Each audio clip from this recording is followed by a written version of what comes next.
Araw ng Kalayaan. You know, every year we celebrate it. Maybe dahil lagi na lang natin sineselebrate kung minsan ikinikipit balikat na lang natin ang salitang kalayaan. Alam po ninyo, bilang inyong ama ng Luzon, at ito'y salita ring inaalay ko lalo na sa kabataan ngayon, na ang malayang Pilipinas, malayang bansa, ay may kaakibat na responsibilidad. Isa sa nagbigay ng tinatamasan natin kalayaan ngayon ay nasa Kotliko. Ayan. Si Andres Bonifacio. Isa sa maraming mga bayani na nagbuwis ng buhay upang makamit at makamtan natin maranasan natin ang isang malayang bansa. Maraming nagbuwis, maraming nagpakasakit, naghirap upang tayo magiging malaya sa araw-araw na pamumuhay natin.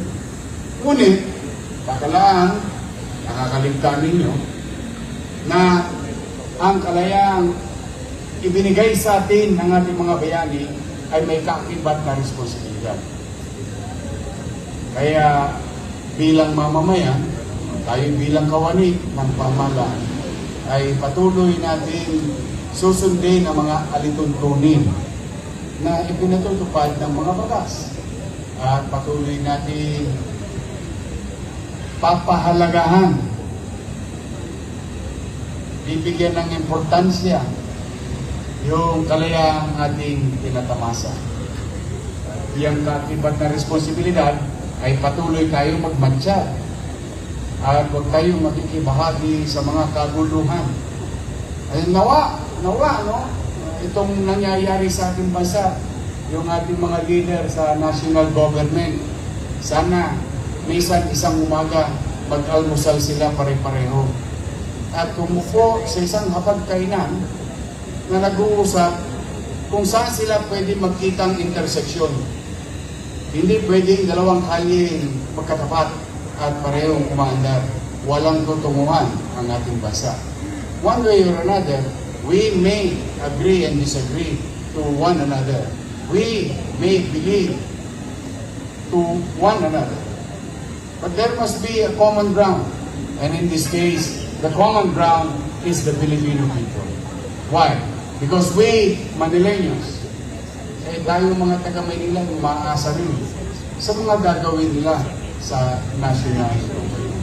And I hope by this time, and we pray, help me pray, to give them wisdom, to set aside their, alam mo, siyempre minsan, alam mo yung mag-jowa, yung magkarelasyon, kahit mag-asawa, hindi naman perfecto ang pagsasama. May pagtatalo at pagkukulang sa isa't isa. Ngunit at the end of the day, may commonality. And I hope by this time, sana makita nila na mas mahalaga ang obligasyon nila sa taong bayan kaysa sa obligasyon nila sa partido nila. I hope.